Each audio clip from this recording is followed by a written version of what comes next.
ভিত্তিক একটি ইমেল পাঠিয়েছেন মোহাম্মদ নুরুজ্জামান নদিয়া, ভারত থেকে। লিখেছেন, আমি আপনার জিজ্ঞাসা নিয়মিত দর্শক। আমার কিছু প্রশ্ন ছিল, উত্তর দিয়ে বাধিত করবেন। 1 নম্বর প্রশ্ন আপনার, একজন মানুষ প্রতিদিন মোট কত ঘন্টা ঘুমোতে পারবে? স্বাভাবিকভাবে একজন মানুষ মানে স্বাভাবিক যে ঘুম সেটা তার 6 থেকে 8 ঘন্টা।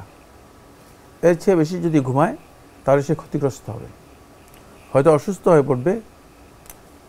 তার শরীরের যে নার্ভগুলো নতুন করে মানে সৃষ্টি হওয়ার, তৈরি হওয়ার কথা, সেগুলো হবে না। মানে ওই রিপেয়ারিং এর কাজটা হবে না, সেটা হবে না। কারণ ঘুম মানুষের অনেকগুলো ক্ষতি করে থাকে।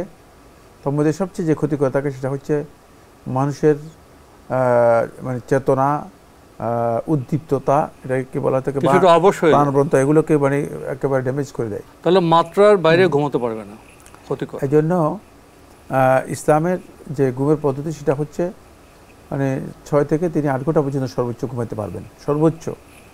আর তিনি যদি মিনিমাম ঘুমের কথা বলেন তাহলে মিনিমাম ঘুম হচ্ছে মানে রাতের 1/3 মিনিমাম ঘুম, রাতের 1/3 সময় হচ্ছে মিনিমাম ঘুম।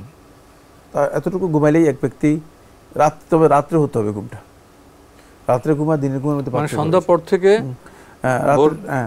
রাত্রে 1/3 যদি কেউ ঘুমান তাহলে তিনি সুন্দর দিব্যি সুস্থভাবে জীবনযাপন করতে পারবেন এবং সুন্নাহ অনুযায়ী তার জীবনযাপনটা সুন্দর হবে। তাহলে 12 ঘন্টা রাত ধরলে 4 ঘন্টা মিনিমাম, 4 ঘন্টা। এবং সে তো 4 ঘন্টা, সে 4 ঘন্টা অনেক বরকত হবে সঠিক সময় ঘুম আসলে। হ্যাঁ, কিন্তু রাতের ঘুমটা রাতে হতে হবে, রাতে হতে হবে।